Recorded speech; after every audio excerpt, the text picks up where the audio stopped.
What if Kane officially joined D-Generation X in the late 90s, not as their muscle, but as Triple H's ultimate chess piece? With the game sidelined and forced to vacate the WWF Championship, Kane becomes the key to his strategy, moving at Triple H's command while he pulls the strings from the shadows. That's the scenario we're exploring today. The show opened with tag team action as the new Age Outlaws went head-to-head with Too Cool in a #1 contenders match for the World Wrestling Federation Tag Team Championship. Coming into this match, Too Cool understood the magnitude of the opportunity, with the tag team division more competitive than ever, featuring teams like the APA, the Hardy Boys, and Edge and Christian. Chances like this don't come often. For Grandmaster and Scotty, this wasn't just another matchup. It was a rare opening to break through the mid-card and stake their claim as legitimate. The turning point came late in the match after a miscommunication between Too Cool allowed Billy Gunn to tag back in. The Outlaws capitalized, Gunn landing a Fame-asser on Grandmaster, covering for the 3 count. With the win, the New Age Outlaws secured the #1 contendership, putting themselves back in the title picture after weeks of rebuilding their momentum. Backstage, X-Pac was seen in conversation with Triple H, the current World Wrestling Federation champion.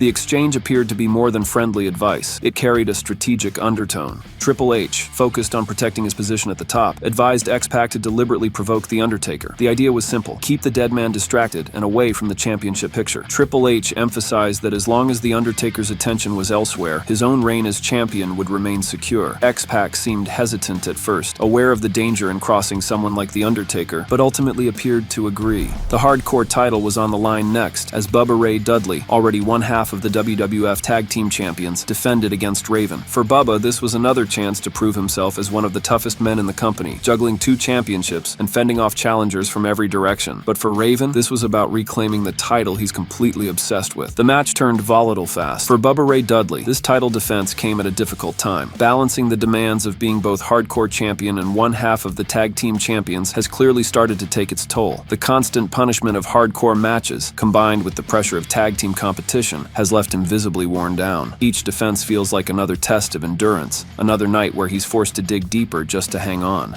There's a growing sense that Bubba may be running on fumes, and it didn't stay one-on-one for long. Road Dogg appeared out of nowhere. He attacked Bubba and drove him through a table before walking away, leaving destruction in his wake. With the champion laid out, Raven crawled over and made the cover, and just like that, he walked away with the Hardcore Championship once again. With the Outlaws now the #1 contenders for the tag titles, taking out Bubba might have been less about helping Raven, and more about weakening the Dudleys before their upcoming title defense. The main event of the week featured Triple H defending the World Wrestling Federation Championship against Kurt Angle. This one had all the makings of a classic: 2 elite athletes with a long history of animosity, both trying to prove who truly belongs at the top of the company. The match quickly turned into a physical war. Angle's technical precision clashed with Triple H's brawling style, resulting in a hard-hitting contest that pushed both men to their limit. The momentum swung back and forth until a brutal sequence in the corner changed everything. Angle delivered a suplex that sent Triple H crashing awkwardly into the turnbuckles, landing hard on his neck and shoulder. From that point on, the match had a different tone. Angle sensed weakness and pressed the attack, but Triple H showed incredible grit, refusing to go down despite clearly being shaken up. Every strike looked heavier, every move more desperate, as both men fought through exhaustion. In the end, Triple H found an opening and hit the pedigree, scoring the decisive victory to retain the title. After the match, Triple H struggled to his feet, but suddenly collapsed back to the mat as the referee called for backstage personnel. Replays on the Titantron showed the moment of impact from the suplex, the awkward landing that left the crowd silent. Triple H retained the title, but the image of him lying in the ring told a different story. The following week, the show opened with the Hardcore Championship on the line, as Raven defended against Taz, Crash Holly, and Test in a fatal 4-way match. As always in the Hardcore division, unpredictability reigned from the opening bell. Foreign objects filled the ring within seconds: trash cans, stop signs, and steel chairs everywhere. Raven entered confident after regaining the title last week, but this match was pure bedlam, and control didn't stay with anyone for long. After a wild back-and-forth brawl, Taz emerged as the last man standing, outlasting the field and locking in the Taz mission to become the new Hardcore champion. The crowd erupted. Taz finally had his hands on championship gold, but his celebration didn't last long. As Taz made his way up the ramp, Al Snow suddenly appeared, returning to Raw after months away.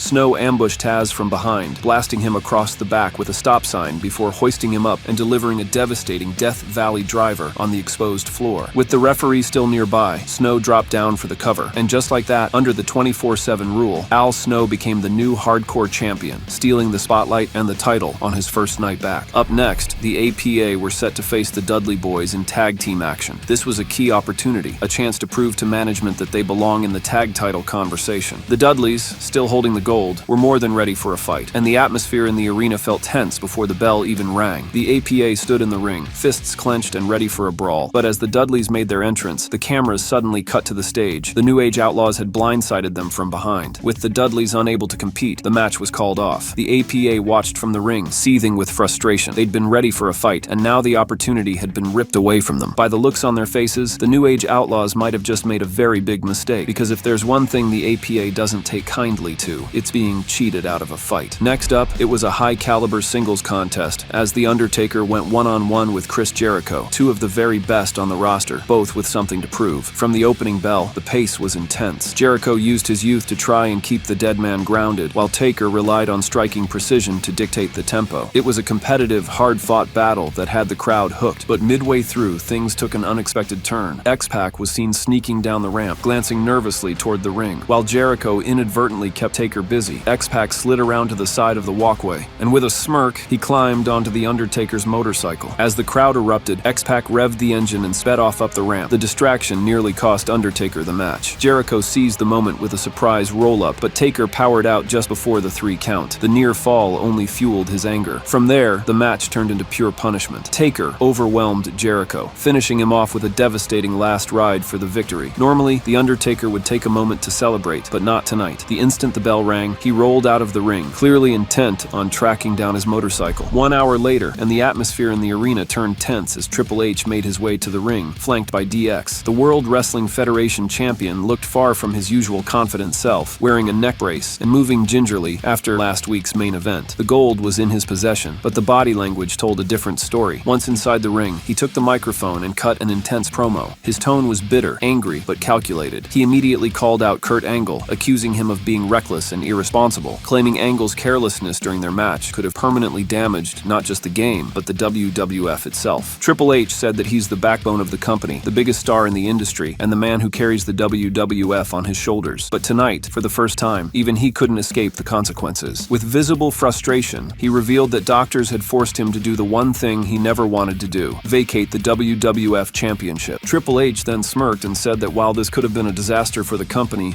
he always has a backup plan. He promised that DX would make sure the WWF stays in the right hands, not in the hands of opportunists like Kurt Angle or pretenders like The Rock. Triple H reminded everyone that no matter what happens next, DX still runs the show, and he'll still be calling the shots. As Triple H and DX stood in the ring, basking in their own arrogance, The Rock's music suddenly hit. The crowd erupted as the Great One walked out onto the stage. From the top of the ramp, The Rock cut into both men with his trademark sharp wit. He admitted that Kurt Angle was, in his words, a pile of garbage, but made it clear that Triple H was no better, calling him a pile of garbage with a neck brace. The Rock then turned his attention to Triple H's claim that he had a backup plan. With a raised eyebrow, he mocked the idea, asking if Triple H really thought anyone in DX was world championship material, or if his so-called Plan B was just another excuse to stay relevant while everyone else carried the load. The fans were on their feet, chanting for The Rock as he began to set up for his iconic catchphrase. But before he could finish, the crowd's cheers turned to confusion, then shock. Out of nowhere, Kane emerged from behind The Rock. But this wasn't the Kane everyone knew. The look was unsettling and unfamiliar, and before The Rock could react, Kane had chokeslammed him clean off the stage. The impact sent officials scrambling to the scene as DX watched from the ring.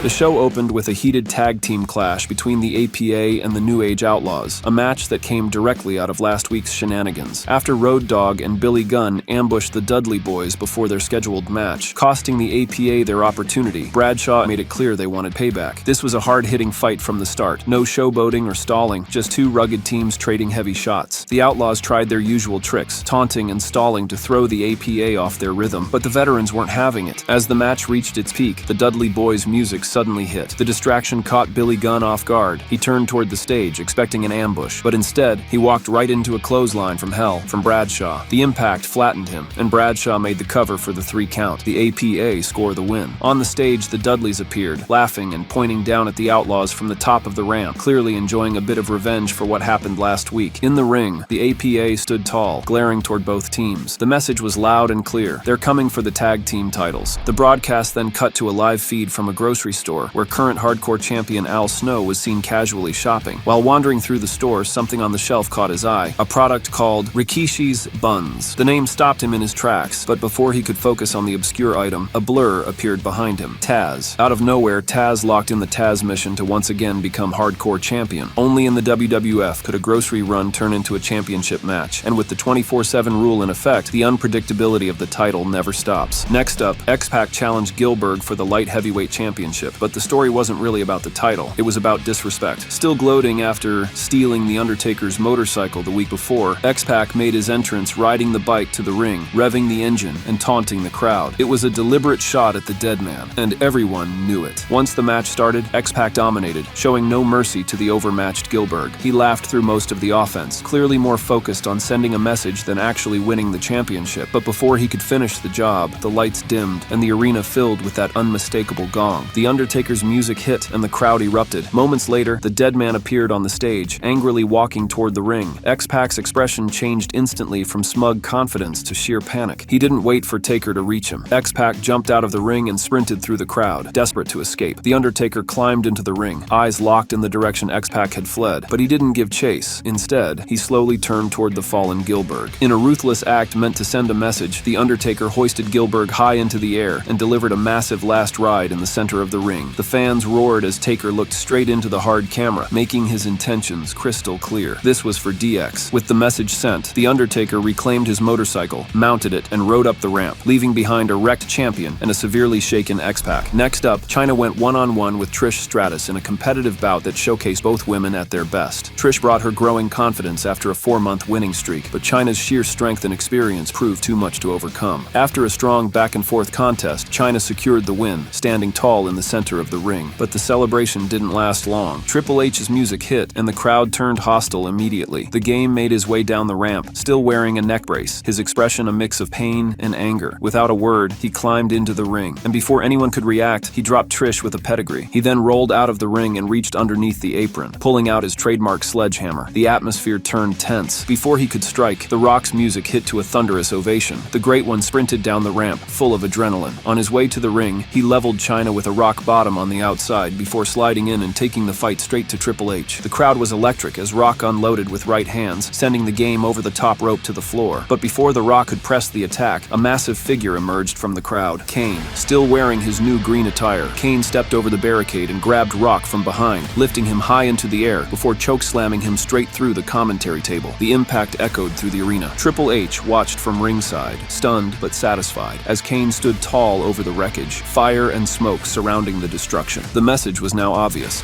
The Game may not be at full strength, but with this new version of Kane at his side, DX's reach just got even more dangerous. The show opened with DX making their way to the ring, but noticeably Triple H was nowhere to be seen. The Game, still recovering and keeping a low profile, had clearly left his troops to handle business in his absence. X-Pac grabbed a microphone and cut a promo directed squarely at Commissioner Mick Foley. Trying to sound confident, he said he wanted to teach The Undertaker a lesson at Unforgiven, but his tone betrayed him. His voice cracked, his pacing was off, and the crowd could sense it. He was nervous and was clearly speaking under the orders of Triple H, not from any real desire to step into the ring with the dead man. Commissioner Foley appeared on the screen, smiling, but his words were anything but cheerful. He reminded Pac exactly who he was dealing with, The Undertaker, a man who once threw Foley off the top of hell in a cell. The crowd roared as Foley described that infamous fall, saying he still feels it to this day. Foley then leaned closer to the camera and said, "The difference between you and me, X-Pac, is that I was lucky. You won't be." The arena erupted as Foley announced that he would, in fact, sanction the match for Unforgiven, but under one condition. It's going to be an ambulance match, because after you step in the ring with The Undertaker, you're going to need one. X-Pac tried to keep his composure, but it was clear the fear had set in. Foley gave one final smirk before the feed cut out. Backstage, a camera crew was shown filming a behind-the-scenes documentary on the Dudley Boyz. As part of the feature, Spike Dudley had been invited to the WWF archive arrives. Surrounded by vintage Dudley memorabilia, old ECW photos, title belts, and gear, Spike spoke proudly about Bubba and Devon's success, saying the Dudley family had never been stronger. Out of nowhere, Triple H appeared behind him. Triple H grabbed Spike by the hair, slammed him into the shelving, and sent him crashing through displays of Dudley memorabilia. The shelves collapsed, glass shattered, and the camera crew scattered as the game stood over Spike, breathing heavily. The segment ended with Spike lying motionless among the wreckage of his family's history, the Dudley legacy literally torn apart. Later in the night, cameras caught Triple H backstage in a quiet conversation with Chyna. The game looked calm but calculating, the same cold, manipulative tone that's defined his actions since vacating the WWF title. He told Chyna he'd been watching the state of the hardcore division lately, and that, in his words, the belt might be a piece of garbage, but so are the people holding it. He smirked, calling out the revolving door of champions and the chaos that's come to define the 24/7 rule. Triple H leaned in closer. He reminded Chyna that despite how little respect he has for that title, it still comes with something valuable, an extra paycheck. He told her that while DX keeps their grip on the upper card, it wouldn't hurt for her to bring some additional gold back into the group. You've held gold before, and you're tougher than anyone in that division, he said. So why not go take that title at Unforgiven? Chyna thought it over, nodding slowly before giving a small, confident smile. The night closed with a blockbuster main event as The Rock teamed up with The Undertaker to take on the New Age Outlaws. With Unforgiven just days away, this was more than just a tag match. It was about momentum and message sending. From the opening bell, the match was evenly balanced. The Rock and Undertaker controlled early on, using their power to keep Road Dogg and Billy Gunn on the defensive. The Outlaws fought back with their usual underhanded tactics, but the fan-favorite duo looked in complete command.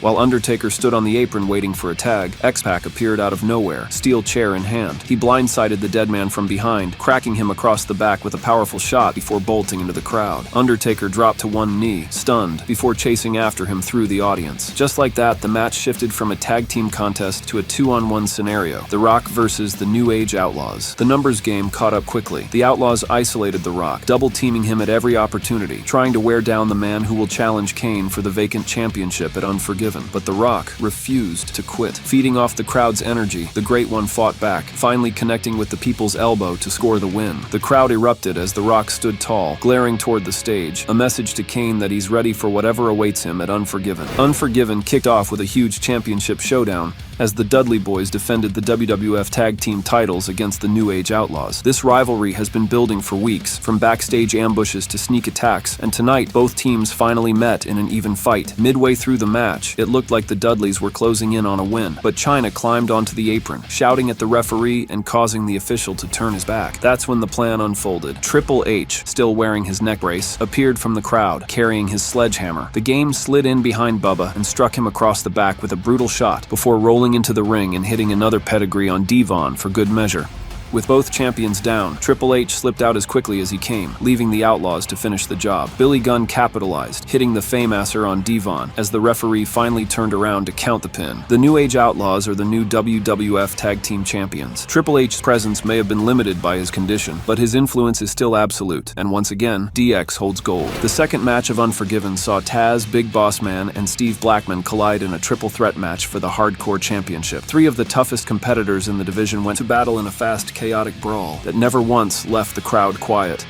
Foreign objects were everywhere, with all three men using whatever they could get their hands on. It was exactly what the hardcore division is known for: unfiltered, brutal, and unpredictable. After a physical fight that spilled in and out of the ring, Steve Blackman finally caught his moment. He climbed the ropes, raised the hardcore title high above his head in celebration, the new champion. But the celebration didn't last long. The crowd erupted in boos as Triple H appeared once again. The game slid into the ring behind Blackman and struck him across the back with a sickening shot, dropping the new champion instantly. Without hesitation, Triple H hit a pedigree in the center of the ring and then turned toward the entrance ramp. With a smirk, he signaled toward the stage, and moments later, Chyna walked out. The referee, still at ringside, looked hesitant but didn't intervene. Chyna entered the ring, stood over Blackman's motionless body, and delivered another pedigree. She covered him as Triple H looked on proudly. The referee, seeing no other choice, made the count. Chyna is the new hardcore champion, and for the second match in a row, DX had stolen championship gold. First the tag team titles, now the hardcore title, all thanks thanks to Triple H's calculated interference. The third match of Unforgiven was the long-awaited ambulance match between The Undertaker and X-Pac. It doesn't take a genius to spot the pattern unfolding tonight. Every match so far has had Triple H's fingerprints all over it. DX have walked away with gold and momentum at every turn, and considering the Game was the one who pushed for this match to happen, many suspected he'd get involved again. The Undertaker dismantled X-Pac from the start, tossing him across the ring, slamming him into barricades, and methodically breaking him down. X-Pac's quickness kept him alive for brief moments, but this was less a contest and more a punishment. Then, right on cue, Triple H appeared. Still wearing his neck brace and clutching the sledgehammer, the Game made his way down to ringside, clearly intent on ensuring DX's plan stayed on track. But this time, things didn't go his way. Seeing his plan collapsing, X-Pac panicked. Instead of helping, he bolted, sprinting through the crowd and escaping to safety, leaving Triple H completely alone. The Undertaker showed no mercy. He hoisted Triple H up and delivered a massive last ride at ringside, and then, after soaking in the crowd's roar, picked him up again and hit a second one for good measure. With the Game broken and X-Pac long gone, Taker dragged Triple H's toward the waiting ambulance, tossed him inside, and slammed the doors shut. The dead man then climbed onto the roof. DX's grip on Unforgiven was finally broken, and for the first time all night, Triple H's master plan backfired in brutal fashion. The Unforgiven main event saw The Rock face Kane, the newest and most terrifying member of DX, for the vacant WWF Championship. This match had a big fight feel from the opening bell. The Rock, determined to reclaim the title he's carried with pride, faced a new version of Kane, colder, more ruthless, and now under DX's influence. The two went head-to-head in a physical, high-impact contest that had the crowd on their feet throughout. Kane dominated early with raw power, tossing The Rock around with ease and showing the same brutal streak that's made him one of the most dangerous men in the company. But The Rock, as always, refused to stay down, feeding off the energy of the crowd, fighting back and reminding everyone why he's the Great One. Midway through a heated exchange, the referee got caught in the corner and went down hard, completely unconscious. With no official in control, the fight spilled out of the ring and into the crowd. But then, out of nowhere, a figure emerged from the sea of people. A single, devastating super kick connected with The Rock's jaw, dropping him instantly. The camera panned up to reveal the unthinkable, Shawn Michaels. Back at ringside, Kane dragged The Rock's limp body over the barricade and into the ring as the referee began to stir. The big green machine hoisted Rock high into the air and delivered a massive chokeslam. Kane is the new WWF champion. The arena was a mix of shock and disbelief. On the stage, Shawn Michaels appeared once more, smirking as he gave Kane a thumbs up, a silent endorsement of DX's newest monster. Triple H may be battered and broken after his war with The Undertaker, but DX's power just surged back to full strength. With Kane now holding the championship